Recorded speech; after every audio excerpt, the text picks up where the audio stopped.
Setrafe ashobora kuba yari afite nk'abakozi barenga igihumbi babonaga ku mafaranga aturutse mu bikorwa akora, ariko uyu munsi uruganda rwarahagaze. Nta n'ikibazo rwose minisiteri y'inganda, nta n'ikibazo yagize. Impamvu uvuga ko nta kibazo yagize, yakaba yaragiye kuganira na Minicofine kugira ngo abo batekinisiye ba Minicofine bagene uwo musoro, babanze batekereze kabiri, batekereze ku kibazo bagiye guteza cyugarije iki gihugu cy'abashomeri. Burambwira ko abana bakoraga muri ruganda bagiye, inganda zitandukanye zafunze, zengaga ibinyobwa bisembuye. Ni gute uraza ugafata uruganda ukarusoresha amafaranga taxe sur consommation ari hejuru ya 20%. So ibi ngibi ni ibintu bereka iryo gena ry'imisoro n'amabwiriza biraza bikabangamira iterambere ry'abanyarwanda. Abanyarwanda yego, hari abanyarwanda benshi bavuze ngo ntago navuga ngo ntiteranya, ariko ntago ruko twebwe tugomba kujya tubibona, kuko urubyiruko rwinshi rukomeza kuba abashomeri. Turukona urubyiruko rwinshi rukwishora mu biyobyabwenge bitagendeye ngo nuko tubari twafunguye, ahubwo ari amadepression yo kuba umwana yicaye amaze imyaka 5, 6, 7, 8, 9, 10 mu turere, mu mirenge. Izo nzego ziriho ariko nibaringa, kuko iyo bagiye gushyiraho bashyiraho wa muntu utazavuga. Iyo ugiye ukavuga ukavugira urwego uhagarariye, bakuremera ibyaha, bakuremera ibintu utigeze ukora kugira ngo bakunde bagukure kuri wa mwanya uraza gutuma uraza kujya uvugira urwo rubyiruko. Ariko nyamara benshi mubaza bakagirwa ibikoresho bakajya ari nk'abaringa, cyane cyane wenda ku bayobozi b'urubyiruko mu turere twa tumufite. Umuyobozi wanyu wenge ntago nabura kubivuga, nta kintu yaramariye urubyiruko, ahubwo wari umwungirije icyo gihe wageragezaga kumva urubyiruko. Ndabyibuka twegeze tuza mu itorero hano, twegeze tuza mu itorero i Butare, tumarayo ibyumweru 2 ndumva niba nibeshye, tuza kuri soreza i Kigali. Ubuyobozi bumutegeka gutwara abantu nijoro, kandi buzi neza yuko butabateguriye uburyo buri bubakire, kandi batari bugere mu turere ngo babashe kugira ute, ngo babashe kujya mu ngo aho baturutse.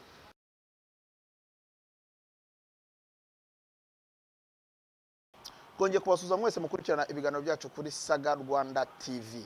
Nkuko bisanzwe tubera hose ku gihe, kandi tubera hose kugira ngo mwebwe mubashe kubona ibyo twabateguriye. So tugiye kujya tubana namwe mu biganiro bitandukanye nkuko mwatangiye kubibona hano kuri Saga Rwanda TV. Mwari mumaze kumenyera ahantu ku miyoboro igiye itandukanye, ariko nahanga kuri Saga Rwanda tugiye kujya tubana. So reka mbanze nshimire mwese mukurikirana ibiganiro byacu hano kuri Saga Rwanda TV. Nubwo twese imyumvire ku biganiro tukora idahuye, hari abaza bashima, hari n'abaza banenga. Ibyo byose twebwe biratwubaka, duha umurongo wo kugira ngo tubanze dukore. Ni ingero kumbi, from nowhere to anywhere, from nothing to anything. Ubu ngubu ndaje kugira ngo tujye tubana, maze mbabwire ngo ibintu ni uburyohe. So rero uyu munsi tuje kuvuga iki, tuje kuganira iki? Tuje kuvuga ku bintu byinshi bigiye bitandukanye, amakuru menshi atandukanye aba yaranze icyumweru cyatambutse, ariko hari ibyo tugiye kwitsaho. Abaturage hano muri Kigali bakomeje kwinubira ibijyanye n'ishyirwaho ry'amabwiriza amwe namwe ubona ari mitabano gukora business. Turi mu gihugu kiri kwishakisha mu iterambere, kiri mu nzira y'iterambere, kandi turi mu gihugu gisize imbere kugira ngo gikangurira abaturage gukora. Ndabyibuka muri 2020 muri za 2010 sinibuka umwaka ngo mu precise, habayeho ubukangurambaga bwa RDB iri gukangurira abantu gukora 24 hours. Leta yashyizemo umutahe ukomeye, yashyizemo amafaranga menshi cyane kugira ngo abantu batozwe gukora amasaha menshi, kuko turi mu bihugu birigwaranira kugira ngo turebe ko twabasha kugera ku iterambere. Turi mu bihugu bikiri mu nzira y'iterambere, ntabwo turi mu bihugu byari byatera imbere. Ariko biratangaje kubona cya gihugu kiri gushakisha umurongo kugira ngo abaturage bacyo batere imbere, hajyaho barriers, hajyaho amabwiriza menshi arimita abantu bari gushaka iterambere. ababikora bitwa abatekinisiye, ariko ndagira ngo mvuge yuko nubwo bitwa ko ari abatekinisiye, ariko hari ibyo batareba, hari ibyo batabanza gushishoza, hari ibyo batabanza kureba ngo bavuge ngo ibi bintu tugiye gukora biraza kugira ingaruka ki ku banyarwanda, biraza kugira ingaruka ki ku bantu bari muri segiteri, cyane cyane ko ntabwo nabura no kunenga cyane segiteri prive, PSF kubera iki mudahaguruka ngo muvugire abantu bo mu rugaga rw'abikorera? Imisoro irazamuka ariko amasaha yo gukora akagabanurwa. Ese niba imisoro iri kuzamuka amasaha yo gukora akaba ari kugabanuka, reka twibaze, ubundi iyo umusoro ubaye mwinshi nibwo igihugu kigira byinshi gikemura? Ese iyo umusoro ubaye mwinshi nibwo igihugu kigera ku iterambere? Benshi bibwira yuko, ndabizi hari na benshi bashobora kuza bakavuga ngo nshobora kuba ndi kuvuga ibi kuko ntasobanukiwe agaciro k'umusoro cyangwa ntasobanukiwe icyo umusoro umariye igihugu. Ndagira ngo mumare impungenge nuza kureba iki kiganiro mbere yuko uza kwandika comment ushaka kumbwira yuko natandukiriye, ubanze usobanukirwe ko nzi agaciro k'umusoro, nzi agaciro k'umusoro, nzi n'umusoro icyo ufasha igihugu, kuko ubu turi mu bihugu byo muri Afurika bikiri mu nzira y'iterambere bidategereje inkunga nyinshi kugira ngo tugene ingengo y'imari y'igihugu. Ariko kandi nanone ndahagarara nemye ngaragaza yuko kuzamura umusoro no kuwutumbagiza atari byo bituma tubasha kubona iterambere rirambye. Kubera iki? Iyo umusoro uzamutse abunyereza ni benshi, abatishyura wa musoro ni baba benshi, ariko iyo umusoro ugabanutse abishyura wa musoro baba benshi, n'abinjira mu bucuruzi bakaba benshi. Ariko kubera yuko dushyize politiki yacu ikomeza abatekinisiye b'igihugu mu bijyanye n'ubukungu bakomeje kwereka leta cyangwa guverinoma yuko kuzamura umusoro ibyo biraza gushyira igihugu mu nyungu, wenda bafite uburyo babyize n'uburyo bize strategy, ntago ndi buze kuza kuvuga ngo nabaswa kuko n'abahanga barabyigiye, ariko rimwe na rimwe ibyo bari gukora biri kwafekita rubanda nyamwinshi, biri kwafekita abaturage mu buryo bumwe cyangwa ubundi. Ndaguha urugero, ubu ngubu umujyi wa Kigali washyizeho amabwiriza yuko amasupermarket cyangwa amashop, amaduka atemerewe gucuruza bimwe mu bicuruzwa biri ku isoko. Ariko ukibaza ukavuga ngo niba aka kanya bavugiye supermarket ngo ntizigere icuruza inzoga, ni urugero, sindi kuzamamaza ariko ngende kureba mu nyungu z'ubucuruzi, niba babwiye supermarket ngo nticuruze inzoga kandi ikaba ifitemo igice, dufata urugero nk'ano ma supermarket manini, ntago ndi buze kumentioninga supermarket yari yose ariko abanyarwanda turazizi supermarket zifitemo agace ka restaurant. Niba udashobora kwemerera umuntu ko ashobora kuza aje kurya ngo agure n'icyo kunywa, kandi uwo muntu ukaba waramubwiye ati umusoro uhagaze gutya, standard y'umusoro ni iyi, umusoro ntago uri kugabanuka uri kuzamuka, ese ntago haba hariho kuvuga ngo bari kukumira, bari kubuza bamwe gukora business yakabinjirije? Icyambere nge ntemeranya uko mbyumva, ntemeranya n'abatekinisiye, ikintu kijyanye n'ubucuruzi bw'inzoga gikomeje kumera nkaho kigomba kuba common cyangwa kiri kubaningwa, cyangwa se usanga, kuko nge ndabivuga ko kiri kuba common kubera ko hano muri Kigali harimo utubari dukora 24 hours, kandi ntabwo ntekereza ko abayobozi baba batabizi. Ntabwo wambwira yuko hari ahantu hashobora kuba akabari kakora 28 kuri 28 abayobozi batabizi, barabizi, ariko nyine bo bararekwa bakore, abandi bahagaritswe.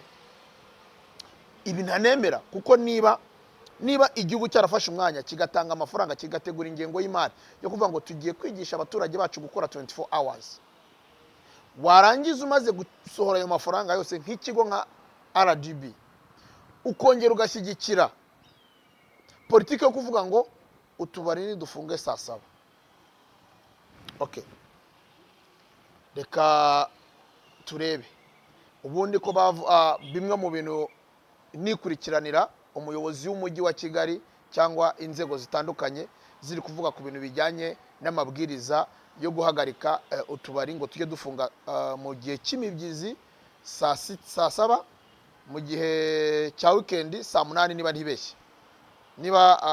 ntibeshye, ndumva ari ayo masaha ariko bimeze. Bagiye bagaragaza yuko bari kugira ngo bagabanye ikoreshwa ry'ibiyobyabwenge mu rubyiruko. Cyo ari kimwe. Kabiri, numvishije minisitiri wa local government, numvishije umuyobozi nanone ashobora gushimangira yuko bizafasha abantu kugira ngo bakore imirimo badafite isindwe. Ndumva ari minisitiri wa local government nabashije kumva ari kubisobanura, ari kubivugaho ku kitangazamakuru gikomeye hano muri kino gihugu. Ari kuvuga yuko abantu umuntu ajya mu kabari, akava mu kabari bugacya mu gitondo yasinze, akajya mu kazi yasinze, ibintu nk'ibyo. Ariko reka mpere ku kijyanye no kugabanya ikoreshwa ry'ibiyobyabwenge mu rubyiruko. Ijambo urubyiruko ryabaye nka virusi, ariko wenda ari nacyo tuzanagarukaho tukareba ese inzu ya minisiteri y'urubyiruko yo ubundi uru rubyiruko ko rukomeje kuba virusi, ngaho kugabanya kugira ngo ababangamiye abacuruzi n'urubyiruko ruri kusinda cyane. Bavugaga ko bibabaje kubona urubyiruko mu gitondo ruri kugenda rudandabirana, bagira uteba babatoragura mu muhanda ngo baryamye mu mihanda babishwe n'inzoga. Ariko nicyo navugaga wenda minisiteri y'urubyiruko nayo tuzayigarukaho turebe ubundi ni ikimariye uru rubyiruko, kubera iki wundi turi kubona urubyiruko rwangirika cyane kandi rufite minisiteri irugenga. Kubera iki urubyiruko rukomeje kuba virusi yo kubangamira abo bacuruzi kandi dufite minisiteri irugenga. Iyo minisiteri irugenga iyo igenga urwo rubyiruko imariye iki urwo rubyiruko? Ese ubundi urubyiruko ko tuzi ko rufite abayobozi rukagira n'abaruhagarariye mu nteko ishinga amategeko, ubundi bariho barakora, bamariye iki urubyiruko? Ibyo ngibyo ni iyindi topic, kubera yuko ngewe wenda mvuza aka kantu sindavuga mu nteko kuko sinayigezemo, ariko ndavuga mu nzego zibanze kuko nahabaye kandi mpagarare n'urwo rwego bita urubyiruko. Ndagira ngo mbabwire yuko hamwe mu turere, mu mirenge, izo nzego ziriho ariko nibaringa, kuko iyo bagiye bashyiraho wa muntu utazavuga. Iyo ugiye ukavugira urwego uhagarariye, bakuremera ibyaha, bakuremera ibintu utigeze ukora kugira ngo bakunde bagukure kuri wa mwanya uraza kujya uvugira urwo rubyiruko. Ibi nzabibabwira muri episode yo kubabwira uburyo ninjiye mu nama njyanama y'umurenge, n'uburyo nayisohowemo, n'uburyo nirukanywe mu buryo bunyuranyijwe n'amategeko kandi bikozwe n'abayobozi bo mu nzego z'ibanze, kugira ngo bakure wa muntu ubasha kuvugira rwa rubyiruko cyangwa ubasha guhagarara we akema akavuga ati ndavuze. Ariko nyamara benshi mu baza bakagirwa ibikoresho bakajya ari nk'abaringa, cyane cyane wenda ku bayobozi b'urubyiruko mu turere twari tumufite. Umuyobozi wanyu wenge ntabwo nabura kubivuga, nta kintu yari amariye urubyiruko, ahubwo wari umwungirije icyo gihe wageragezaga kumva urubyiruko. Ndabyibuka twegeze tuza mu itorero hano, twegeze tuza mu itorero i Butare, tumarayo ibyumweru 2 ndumva niba nibeshye, tuza kuri Soreza i Kigali. Ubuyobozi bumutegeka gutwara abantu nijoro kandi buzi neza yuko butabateguriye uburyo buri bubakire kandi batari bugere mu turere ngo babashe kugira ngo babashe kujya mu ngo aho baturutse, kuko bari bagiye guhaguruka hano i Kigali saa 11:15. Kandi inzego minisiteri icyo genda byibuka yari ikiyobowe na madamu Rosemary, Minister Rosemary. Icyo gihe yari yamaze kutubwira yuko yari ikiyobowe na Rosemary, yari iyobowe na nyakubahwa Rosemary, yari PS, yari iyobowe na nyakubahwa Nsengiyumva Philbert. Icyo gihe bari bamaze kutubwira na hoteli turi buraremo, kandi ibyo bigomba kuba covered n'akarere, nk'abantu twari tugiye twoherejwe n'akarere, twagurutse mu karere. Ariko icyo gihe akarere kategetse ko kugira ngo ubone ko nta gaciro urubyiruko ruhabwa, kategetse ko urwo rubyiruko tuhita dutaha igitaraganya. Icyo gihe ngiye sindabyibuka, sinatashye kuko hari abayobozi bari bansabye ko turi bubonane. njye nasigaye Kigali, ariko urubyiruko baratashye bageze Nyamasheke, ibintu byabayeho n'agahomamunwa. Benshi mu bo twabanaga mu icyo gihe mu buyobozi bw'urubyiruko, ubashije kumva iki kiganiro ugashyiramo comment, nzi ko wavuga byinshi. Ndabyibuka uwari utuyoboye nk'urubyiruko mu karere, yari umuntu wikundiraga icupa, kubivuga ntago mbeshye, utari witaye ku rubyiruko ayoboye, ahubwo wari witaye ku rubyiruko ayoboye. Icyo gihe baramwera imininye mu buryo navuga ko ari ukumwera imina, kuko icyo gihe ndabyibuka urubyiruko rugera ku karere, ubuyobozi bw'akarere bwabimye n'amatike. Akarere cyakora meya we ndamuvuga kuko ntago ibintu yadukoreye ntago ari byiza. Hari hayobowe n'umugabo bita Kamari Fabien. Icyo gihe ndabyibuka yimanye tike zisubiza abana mu ngo aho baturutse, kandi twagiye duturuka mu mirenge nk'abantu bazi Nyamasheke, bazi umurenge wa Cyata ahantu uherereye, bazi umurenge wa Yovu ahantu uherereye, bazi umurenge urangira ahantu uherereye Cyato, bazi za Mahembe, za Gihombo. Tekereza guturuka ku karere i Nyamasheke, waragiye umaze ibyumweru 2 nta mafaranga witwaje, ukarara ku karere, ukarara nabi.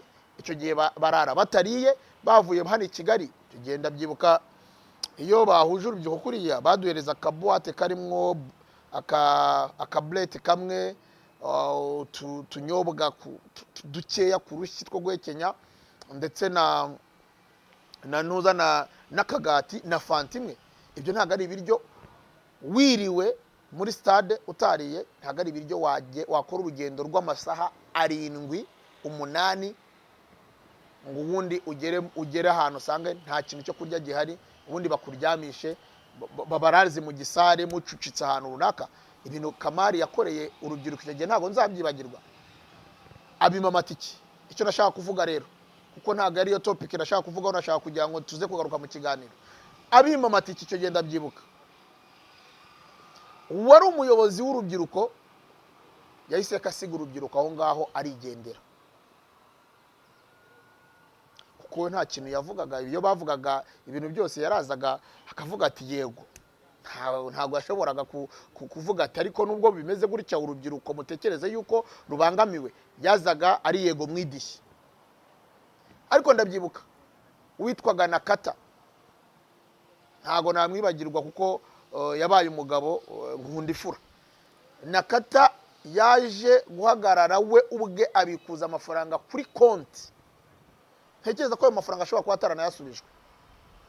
Abikuzwa amafaranga kuri konti, amaze kuyabikuza arayafata ayagabanya, ashakisha buryo ki buri mwana uri aho ngaho ku karere abona tike byibuze imugeza ku muhanda, nubwo ari buze gukora urugendo runini n'amaguru, ariko bamugeze kuri point de départ ibyibuze iminimije urugendo. Icyo gihe atanze amafaranga yenda byibuka, akarere kaje no kudusinyisha amorode de mission, amafaranga ntibayaduha. Baje kutubwira kugira ngo byarasakuje, ndabyibuka n'umuyobozi wese wabyumva icyo gihe wari uri muri local government arabyibuka, kuko Kamari icyo gihe yanitabye hano i Kigali, kuko Nyamasheke byabaye ikibazo. So icyo nashaka igitumye mvuga aka kantu kugira ngo gafashe umwanya mu kiganiro nateguye, ni nkavuze kubera iki bamwe mu rubyiruko ruyoboye urundi rubyiruko rwemeye kuba ibikoresho, baruhemba kuruha imyanya myiza. Ndabivuga nemye kuko uyu munsi Eric Nakata babaye nka okay, nako nakazi, ariko kuba baramukuye mu nama njyanama gitaraganya kugira ngo bamuhe akazi mu kagari, ngenekereza ko bitashimishije kuko icyo gihe twasigaranye icyuho cyuko nta muntu watuvuganiraga, kuko niyo mpamvu hajemo ibyo bibazo byose nkaba attacked. Ariko nyamara uwo nguwo wiberaga mu icupa, uwo wagira gute yahembwe kuba gitifu umurenge.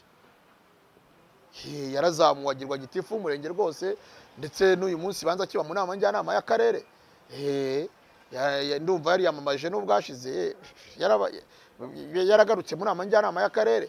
Ariko se bimaze iki kumara imyaka 5 yoboye urubyiruko udashobora kugaragaza ikintu kizima? Nk'ubu ngubu mfashe nguwo kwanga guhita ko muvuga kuko hari ibiganiro byinshi nshaka gukora ko ndashaka kugaruka ku rugendo rwanjye muri ibi bintu by'urubyiruko, kuko harimo byinshi nakuyemo, harimo experience nakuyemo, kandi harimo ibibazo abantu badashaka kuvugaho, usanga udoprisi babihishira, ari nacyo kibazo kugeza n'uyu munsi kibyimbye mu rubyiruko.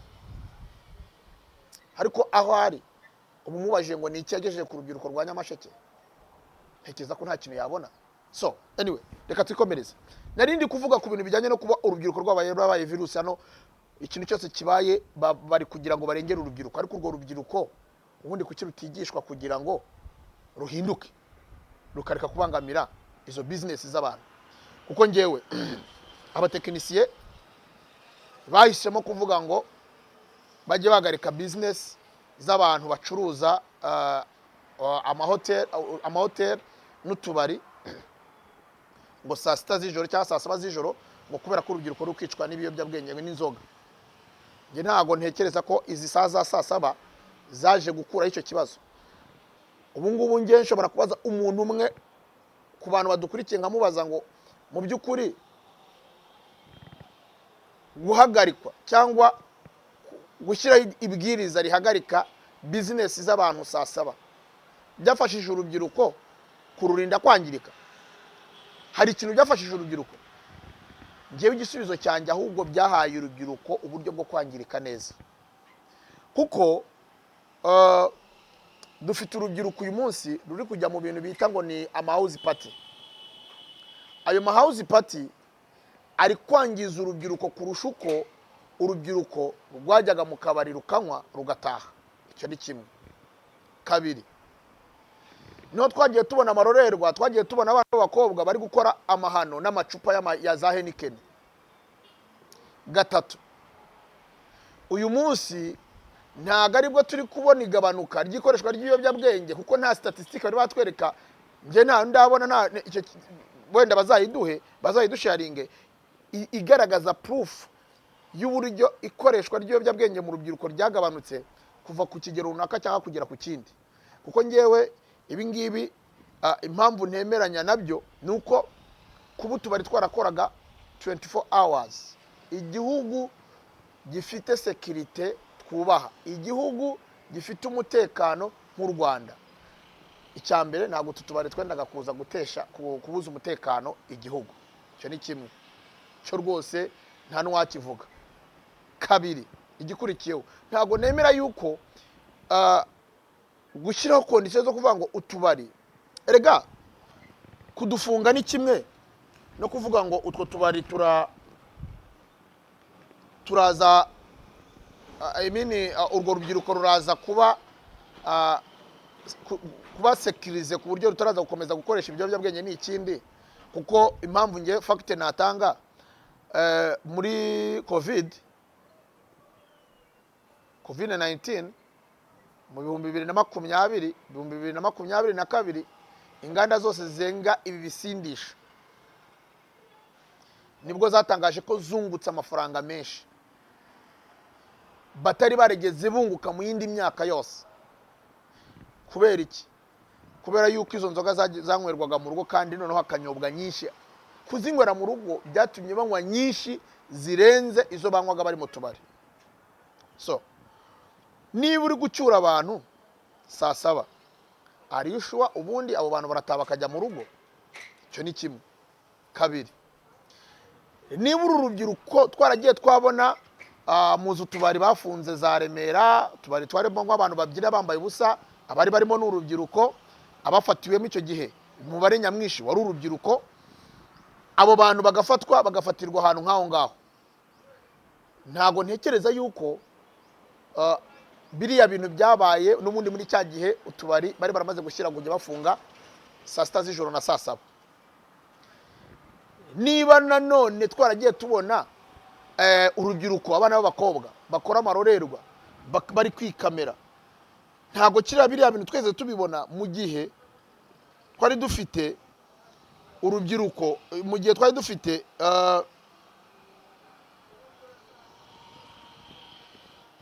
utwo tubari dukora ayo masaha y'umurengera bari kuvuga, mu gihe twakoraga ntabwo twigeze tubona abana b'abakobwa bakora ibintu nka biriya bakoresheje amacupa,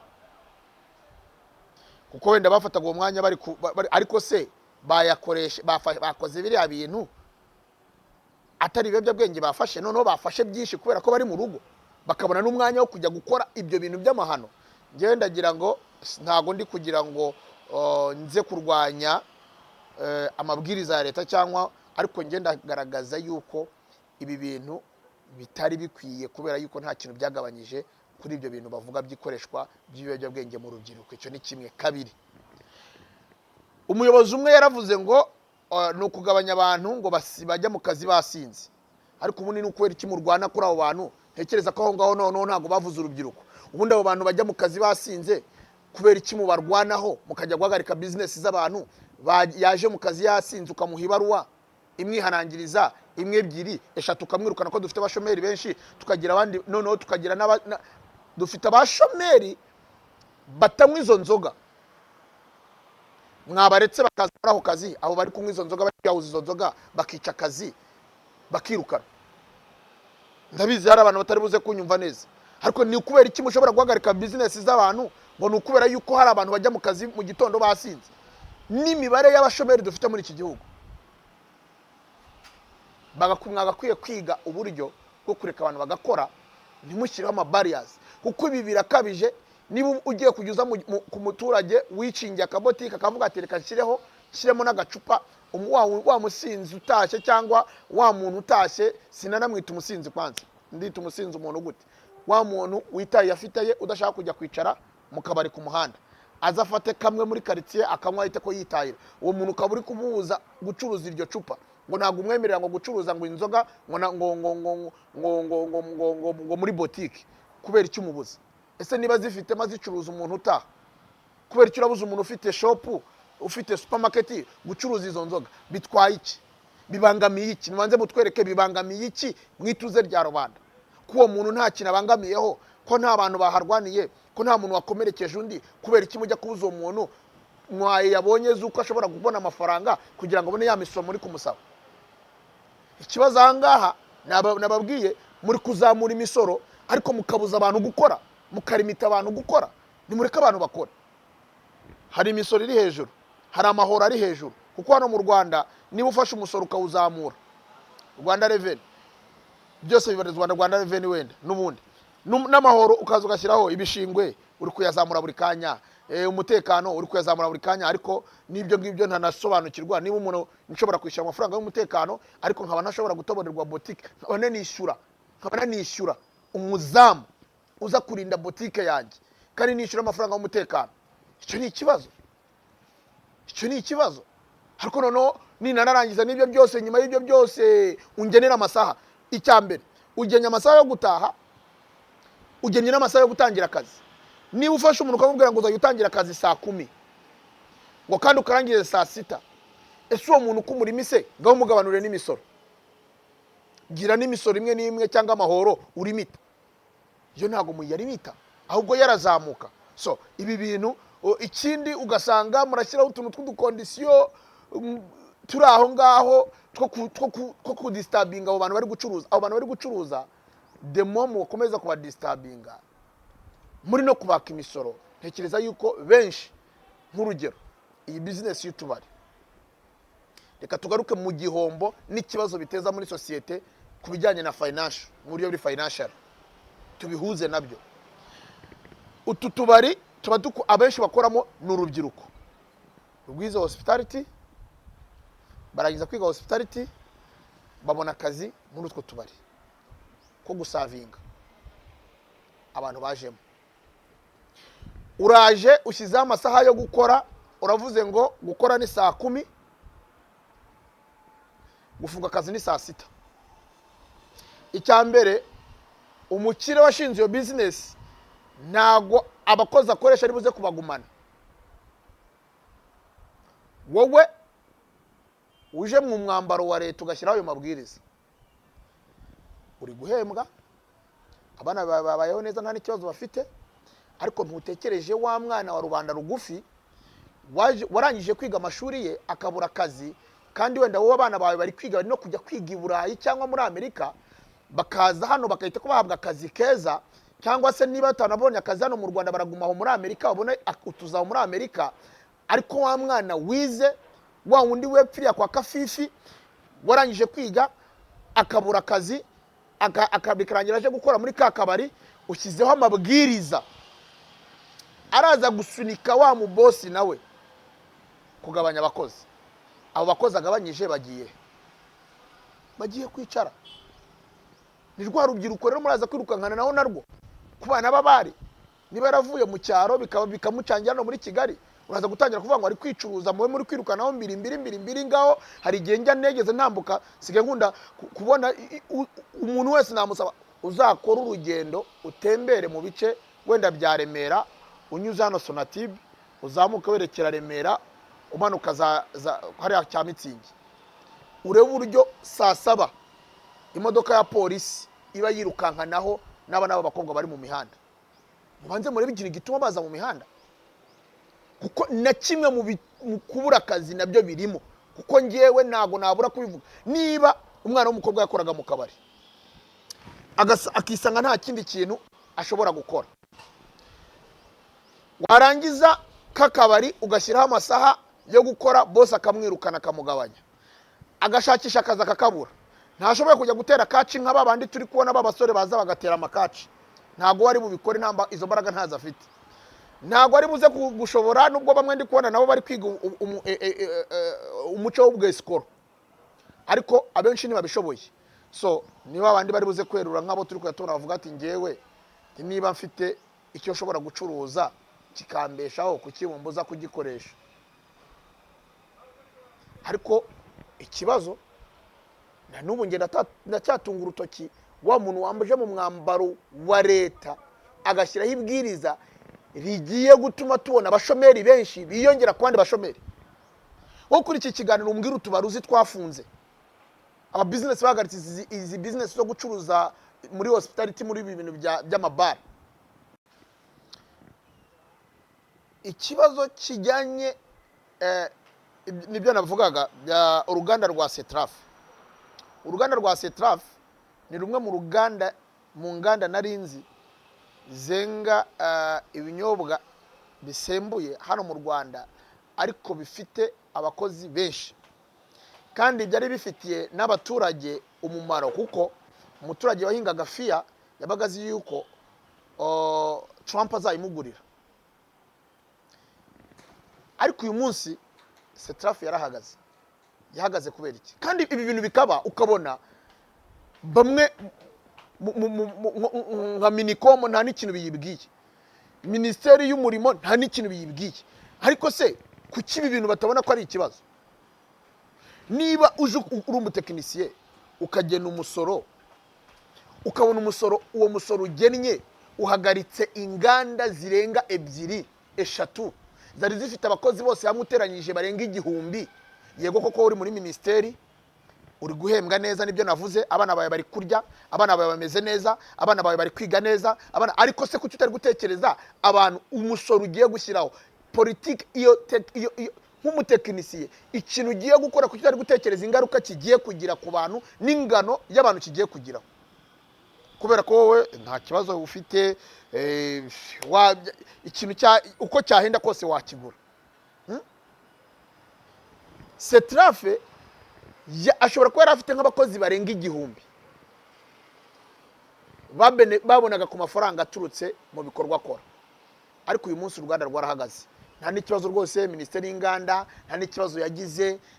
Impamvu ko nta kibazo yagize, yakaba yaragiye kuganira na Minicofine kugira ngo abo batekinisiye ba Minicofine bagene uwo musoro, babanze batekereze kabiri, batekereze ku kibazo bagiye guteza cyugarije iki gihugu cy'abashomeri. Burambwira ko abana bakoraga muri Ruganda bagiye ingana zitandukanye zafunze zengaga ibinyobwa bisembuye. Ni guturaza ugafata uruganda ukarusoresha amafaranga taxe sur consommation ari hejuru ya 20%. So ibi ngibi ni ibintu bereka iryo gena ry'imisoro n'amabwiriza biraza bikabangamira iterambere ry'abanyarwanda. Abanyarwanda yego hari abanyarwanda benshi bavuze ngo ntago navuga ngo ntiteranya, ariko ntago ruko twebwe tutagomba kujya tubibona, kuko urubyiruko rwinshi rukomeza kuba abashomeri, turiko urubyiruko rwinshi rukwishora mu biyobyabwenge bitagendeye ngo nukuko tubari twafunguye, ahubwo ari amadepression yo kuba umwana yicaye amaze imyaka 5, 6, 7, 8, 9, 10 yarangije kwiga adakora. Nabona umuntu umwe mwereka inzira yo kujya mu nzira y'ububandi arayijyamo kubera ko yamaze kwiheba, ntashaka gusubira mu cyaro, nta opportunity mubashyiriraho yo kugira ngo ahagije. Ari hehe ashobora guhaza urubyiruko ruri hano muri kino gihugu rw'abashomeri? So iki kintu nahuzaga ibintu bijyanye na financial n'ibi bintu by'amabwiriza n'ishyirwaho ry'imisoro, kuyizamura bakagabanya amasaha y'akazi abantu bagomba gukora, kandi ntubagabanyiriza umusoro wo gukawutumbagiza, biri kwafekita ko business nyinshi z'abantu zihagarara. Uko guhagarara kwa business nyinshi z'abantu, wowe waje mu isura n'umwambaro wa leta ugashyiraho iryo bwiriza, ntacyo bikwafekita kuko abana bawe bari kurya neza, babayeho neza, bari kwiga mu mahanga, ariko bikwafekita ku mubare nyamwinshi w'abanyarwanda. Wa wundi ucuruza agiye kugira ikibazo, n'umuryango we ugira ikibazo, ariko nabo yakoreshaga bagiye kugira ikibazo, n'imiryango yabo igira ikibazo. So mu gusoza navuga ngo ibi bintu by'amabwiriza bishyirwaho ngo hamwe na hamwe ngo n'inama njyanama, izo nama njyanama nazo rimwe na rimwe ntemera imikorere yazo. Nko mu mirenge, inama njyanama z'imirenge nta kintu zimaze, kuko perezida w'inama njyanama y'umurenge ujya ugasanga hashyizweho na gitifu w'umurenge, uwo nguwo washyizweho na gitifu w'umurenge ntago azafatira gitifu w'umurenge ibyemezo, kandi bavuga ko urwego rw'inama njyanama ari urwego rukuru.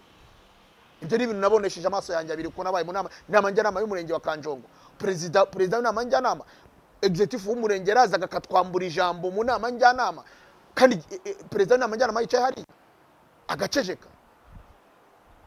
Ibyo ni ibintu byabaye ndeba, ni ibintu byabaye nabayemo, none udashobora kumwe ngo ndi kuvuga ibintu nafite amakuru. Izi nama njyanama z'imirenge ni baringa, nta kintu zikora. Baraza bakavuga ngo nibemeze ibintu runaka, ugasanga bari gufata ibintu bari gushyiramo abantu bashaka. Nge ndabyibuka ntangira gushwana na gitifu w'umurenge Zakariya, ngo ndamuvuga. Twapfuye iki? Twapfuye yuko baje gushyira abantu mu bantu bagomba kujya bahembwa, muri bara basaza bahembwa badakora.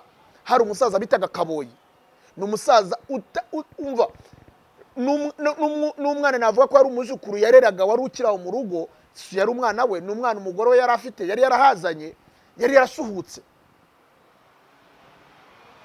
Yari yasuhutse kubera ko ubuzima bwari bumeze nabi. Umwana ajya kuba mu rundi rugo rw'ahandi hantu, atari uko ari gukorera y'amafaranga, ari ukugira ngo bamurere.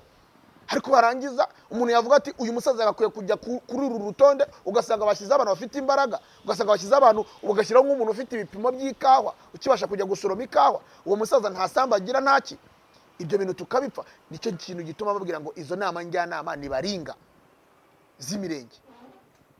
Ndavuga imirenge, uyu murenge kuko niyo nabayemo, ariko n'ibyemezo izo turere zifata zigaragara yuko, ariko se ubundi urambwira ngo umuntu aba mu nama njyanama aba i Kigali, ari mu nama njyanama ya Nyamasheke, uwo muntu utazi ubuzima bw'abaturage babayemo hariya, uzajya uza gusaje muri iyo nama njyanama kuko bamwishyura amafaranga ya déplacement n'isimbura mu byizi, uwo muntu azafasha iki akarere? Kuki mudafata abajyanama b'akarere ngo baba bajya abantu batuye muri ako karere? So ibi bintu by'amabwiriza, ibi bintu byo kugena imisoro iri hejuru, biri gutuma ikibazo cy'ubushomeri mu rubyiruko, biri gutuma ikibazo cy'ubushomeri kitagabanuka, ahubwo kiyongera kirushaho kuremerera igihugu. Navuga ngo nasoza ikiganiro mvuga ngo buri muntu wese yagakwiye kubanza, ujya gufata ibyemezo kuri ibi bintu, yagakwiye kubanza akareba, yego ko kuhembwa neza, yego ko ufite umushahara mwiza, yego ko abana bawe babayeho neza, ariko se abana bawe niba babayeho neza, utekereza ko umuntu ugiye gufatira ibyemezo abantu abeshejeho, abana be bo babayeho bazabaho gute? Reka soza ikiganiro nshimira buri wese urafata umwanya kumva iki kiganiro, kandi reka nshimire buri wese uraza gufata n'umwanya agashyira commentaire kuri iki kiganiro. Reka nkomeze mbasabe wowe udukurikirana kuri no mirongo, mbere na mbere niba uri mushyashya utubashe kudukurikirana ari ubwa mbere, kora kuri subscribe, ukore kuri like, share ndetse usige na comment. Nagusaba kugira ngo ukomeze kumpa inkunga yawe ikomeye no gukanda kuri subscribe ndetse ugasharinga ibi biganiro, ukaba uwa mbere, ugakana no ukazogera ukaba uwa mbere mu bazajya bakurikirana ibi biganiro byacu dukora no kuri Saga Rwanda TV.